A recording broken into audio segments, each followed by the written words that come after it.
حبیب صاحب آپ نے سنا وزیر اعظم عمران خان کو نہ وہ غصے والا لہجہ نہ وہ الفاظ جو انہیں منع کرنے کے باوجود بھی انہوں نے کہا کہ میں نہیں کہہ رہا عوام کہہ رہے ہیں. اور شجاعت حسین کے حوالے سے بھی خبریں آئیں کہ انہوں نے بھی اعتراض کیا کہ وزیر اعظم عمران خان صاحب اس طرح کی باتیں نہ کریں.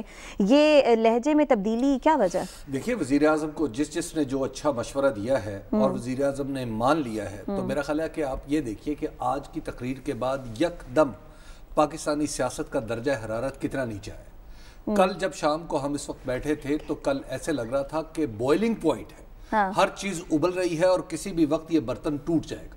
لیکن آج کی تقریر سے آپ دیکھیں کہ ایک دم ایک سکون کا احساس ہوا ہے اور وزیر اعظم کو بھی لگ رہا ہے کہ یہ ایک آئینی طریقہ ہے یعنی عدم اعتماد کا, اور انہوں نے اپنے مخالفین کو رگیدا ہے. ویسے میرا خیال ہے کہ چوہے کا لفظ بھی استعمال نہیں کرنا چاہیے, وہ ایک دفعہ رکے لیکن غالباً وہ جوش جذبات میں یا جوش خطابت میں وہ کہہ گئے, اس طرح کے الفاظ بھی استعمال نہیں کرنے چاہیے. تو لہٰذا آج ان کی تقریر جو ہے وہ کل کی نسبت, کل کی تقریر میں آن بان شان زیادہ تھی, آج وہ تھوڑی سی کم ہے. تو آپ اس پہ ہمیں انہیں ویلکم کرنا چاہیے. اور اس کے نتیجے میں آج دیکھیے کہ آج اپوزیشن بھی ایک دم نہیں سامنے آ گئی کہ جناب انہوں نے یہ کہا اور یہ کہا اور یہ کہا. تو میرا خیال یہ ہے کہ وزیر اعظم کا آج کی تقریر جو تھی وہ واقعی ایک جمہوری وزیر اعظم کی تقریر تھی جو اپنے خلاف عدم اعتماد کی کوشش کو آئینی طور پہ ایکسیپٹ کر رہا ہے کہ ٹھیک ہے یہ آپ کا حق ہے تو میں آئینی طور پر اس کا جواب دوں گا. دوسری بات, وزیر اعظم نے جلسے کر کے یکے بعد دیگرے رباب یہ ثابت کر دیا ہے کہ ان کو اگر کوئی سمجھ رہے تھے لوگ کہ یہ بالکل ان پاپولر ہو چکے ہیں تو انہوں نے اپنی پاپولرٹی شو کر دی ہے. تو لہٰذا انہوں نے ان جلسوں کے ذریعے اپنی پارٹی کو بھی متحد کیا ہے. پارٹی میں لوگ جو ذرا مشوش تھے انہیں بھی روک لیا ہے. اس کے ساتھ ہی اپوزیشن کو بھی پیغام دے دیا ہے اور جہاں جہاں اس پیغام کی ضرورت تھی وہاں یہ پیغام پہنچا دیا ہے. یہ بھی کہا ہے کہ ریاست کی ذمہ داری ہے کہ اگر کوئی اس طرح کا کام کرتا ہے تو جی. اور پھر تیسری بات یہ ہے کہ انہوں نے جو ان کے حوالے سے بات ہو رہی تھی کہ بیرون ملک جو ہمارے تعلقات ہیں, خارجہ تعلقات, ان کو وہ متاثر کر رہے ہیں. تو آج انہوں نے یہ بھی بڑی رسپانسبلی بات کی کہ ٹھیک ہے ہم نے تعلقات سب کے ساتھ رکھنے ہیں لیکن ہمیں اپنے مفاد پر سمجھوتا نہیں کرنا. تو آج اگر ان کی تقریر دیکھیں تو وہ کل کی نسبت زیادہ بہتر اور پر اعتماد لیڈر کی تقریر تھی اور زیادہ پاپولر انہوں نے سینٹیمنٹ بھی آپ ان میں دیکھیے کہ کل ان کا جو لوئر دیر کا جلسہ تھا اور آج حفظ آباد کا جلسہ بھی, جس کے بارے میں بہت سارے لوگ کہہ رہے تھے کہ ناکام ہو چکا ہونے سے پہلے, تو آج پتہ چل رہا ہے کہ وہ جلسہ کیسا تھا. ساتھ صاحب وزیر اعظم عمران خان کے کل پرسوں اور اس سے پہلے کے جو وہ جلسوں سے خطاب کر رہے تھے وہ لب و لہجہ اور آج جس طرح سے انہوں نے جس انداز میں خطاب کیا, کیا فرق محسوس ہوا آپ ہے؟ دیکھیے عمران خان صاحب کے میسج کے اندر کوئی فرق محسوس نہیں ہوا. ان کا پہلے بھی یہ میسج تھا اور آج بھی یہی میسج تھا کہ چند لوگ جو کہ عمران خان صاحب کے بقول یا چور ہیں یا انہوں نے چوری کا پیسے اکٹھا کر لیا یا قوم کو لوٹ لیا, وہ اس پیسے کی بنا پر لوگوں کے ضمیر خرید و فروخت کر کے مجھے ڈی سیٹ کرنا چاہتے ہیں. اس میسج کے اندر کوئی تبدیلی نہیں آئی. آج بھی انہوں نے یہی بات کی, پرسوں بھی یہی بات کی تھی, 2 دن پہلے بھی یہی بات کی تھی. اس وقت کہتے ہوئے ساتھ مطلب مور اوور بھی کیا تھا اور آج مور اوور نہیں کیا. بیسیکلی تو اتنا ہی فرق کیا. اس بات سے تو انحراف نہیں کیا. اس بات سے کیا ڈس ایگریمنٹ کر سکتے ہیں کہ ہمیں اپنی انٹرنیشنل پاورز کے سامنے ہمیں اپنی قومی عزت نفس کے اوپر کوئی آنچ نہیں آنے دینی چاہیے. اس بات سے کس کو ڈس ایگریمنٹ ہے؟ کیا پاکستان کے جو ڈومیسٹک فیصلے ہیں, جو ریجنل فیصلے ہیں, جو کنیکٹیوٹیز کے فیصلے ہیں, جو ویسٹ سے دوسری طرف دیکھ کے کچھ اور ملکوں کے ساتھ ہماری اقتصادی راہداری یا دیگر چیزوں کے فیصلے ہیں, کیا وہ اس ملک کے مفاد کے خلاف ہیں؟ تو جواب ہے کہ نہیں. تو عمران خان صاحب کے اوپر جو تنقید کی جا رہی تھی, جو ان کی زبان کے اوپر تنقید کی جا رہی تھی, جو ان کے متن کے اوپر تقریر کے تنقید کی جا رہی تھی, وہ اصل میں پارٹلی اس لیے کی جا رہی تھی کہ لوگوں کا خیال تھا کہ عوام کے اندر یہ میسج ریزونیٹ نہیں کرے گا. لوگوں کا خیال تھا کہ بہت سے لوگوں کا خیال تھا کہ جب عمران خان صاحب اس طرح کی باتیں کرتے ہیں تو لوگ کہیں گے ایتے وہی گلاں نے جڑیاں کہ پہلے بھی کر دینے جی, دار میں آنے سے پہلے بھی یہی باتیں کرتے تھے, وہ مہنگائی کا بتائیں تو باقی چیزوں کا بتائیں تو ہم تو خلاف ہیں, ہم تو ناخوش ہیں.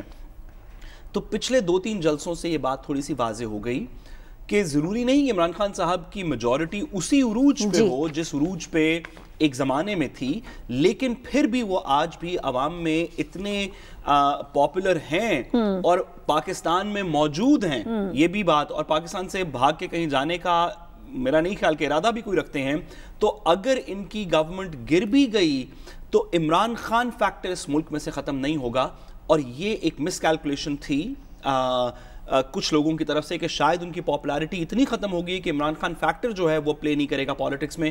آج کی تقریر، اس کا لہجہ اور تقریر کے اندر جو جلسے کے اندر جتنے لوگ آئے تھے، میرا خیال ہے اس کے بعد یہ والی کہانی تو سیٹل ہو گئی کہ Imran Khan is part of Pakistan. اب یہاں سے آگے ہوگا کیا وہ تو قانونی اور آئینی چیزوں پہ ہم بہرحال جب وزیر اعظم عمران خان نے اپوزیشن پر تنقید کی، نام بگاڑے، ہم نے تب بھی کہا کہ وزیر اعظم کو اس طرح کا لہجہ اختیار نہیں کرنا چاہیے. جب وزیر اعظم عمران خان نے اپنا لہجہ نرم کیا، بات اپنی کی لیکن بڑے اچھے انداز میں، تو ان کی تعریف بھی بنتی ہے. آتے ہیں ذرا عدم اعتماد کی تحریک پر، اس میں جو چوڑ توڑ چل رہا ہے. متحدہ اپوزیشن نے آفر کر دی ہے کہ وزیر اعلیٰ بنا دیا جائے گا پنجاب کا پرویز الہی کو، اور کاف لیگ کہہ رہی ہے کہ شہباز شریف سے کسی بھی وقت ملاقات ہو سکتی ہے، پھر اس کے بعد ہم نے جلدی فیصلہ کرنا ہے کہ کس طرف ہم جا رہے ہیں. اب آپ بتائیں صورتحال کیا بنتی ہے؟ میرا خیال ہے کہ فرسٹریشن کی انتہا ہے. اس کی وجہ یہ ہے کہ جب آپ چند سیٹوں پر مبنی ایک پولیٹیکل پارٹی کو آپ وزارت اعلیٰ دے رہے ہیں، تو اس کا مطلب یہ نہیں ہے کہ وہ آپ کے اتحادی ہو گئے ہیں. اس کا مطلب یہ ہے کہ آپ عمران خان کو ہٹانے کے لیے کسی بھی حد تک جانے کے لیے تیار ہیں. یعنی آپ یہ تو 12-14 سیٹیں تو ایک طرف ہیں، اگر کسی کے پاس شاید ایک سیٹ پہ معاملہ اٹکا ہوتا تو اس کو بھی آپ دینے کے لیے تیار ہوتے. یہ فرسٹریشن کی وہ انتہا ہے جہاں پہ اپوزیشن پہنچی ہوئی نظر آ رہی ہے. اب پرابلم یہ ہے، اب یہاں پر سوال یہ نہیں ہے کہ اپوزیشن کیا آفر کرے گی اور اس کی ایک کاؤنٹر جو آفر ہے وہ حکومت کی طرف سے کیا آئے گی. سوال یہ ہے کہ کیا چودھری خاندان اس پہ لپکے گا یا اس کو ایلیگنس کے ساتھ، اس کو ڈگنیٹی کے ساتھ اس کو تھینک یو بول دے گا. اس کی وجہ یہ ہے کہ اگر اس موقع پہ 3.5 سال کی جو بھی جیسی بھی کارکردگی تھی اس کا حصہ رہنے کے بعد آج آپ یہ کہتے ہیں کہ ہم ان کو چھوڑ رہے ہیں صرف اس لیے کہ ہم 90 دن کے لیے، 3 مہینے کے لیے، 15 مہینے کے لیے ہم وزیر اعلیٰ بن جائیں، تو آپ یہ بتائیں کہ آپ کے سپورٹر کیا سوچیں گے؟ آپ کی جو وعدے کی پابندی جس کا چودھری شجاعت صاحب بار بار کہتے ہیں کہ ہم وعدے کے پابند لوگ ہیں، اس وعدے کا کیا بنے گا؟ پھر آپ جب حلقوں میں جائیں گے تو حلقوں میں کیا بتائیں گے؟ حلقوں میں کیا پاگل بیٹھے ہوئے ہیں؟ کیا آپ نے مینٹلی ریٹارڈڈ لوگوں کے ووٹ لے کے آئے ہیں جن کے اوپر آپ کا یہ فیصلہ اثر نہیں کرے گا؟ مجھے تو گجرات سے بھی لوگوں نے فون کیا کہ وہ بتا رہے تھے، جو چودھریز کے بڑے سپورٹر ہیں، وہ کہہ رہے تھے کہ ہم تو نہیں پسند کرتے کہ چودھری صاحب اس موقع پہ فلور کراس کر کے، ناٹ فلور کراسنگ انفیکٹ، کہ آپ اتحاد بدل لیں.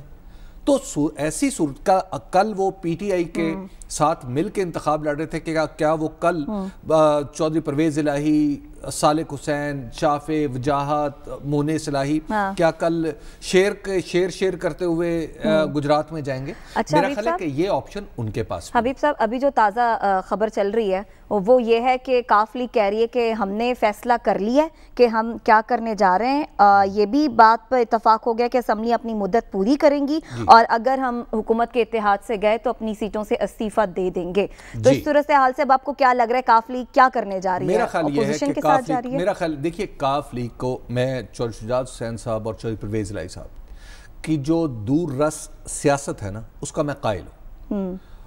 اتنا قائل نہیں ہوں جتنے بہت سارے دوسرے لوگ ہیں، لیکن میں قائل ہوں. میرا خیال یہ ہے کہ چودھری شجاعت صاحب سسٹم کی سٹیبلیٹی کی طرف جائیں گے، اور سسٹم کی سٹیبلیٹی ان اسمبلیوں کا وقت پورا ہونے میں. تو میری انڈرسٹینڈنگ یہ ہے، باقی چودھری صاحب کا وہ کہہ رہے ہیں اسمبلی یہ طے ہو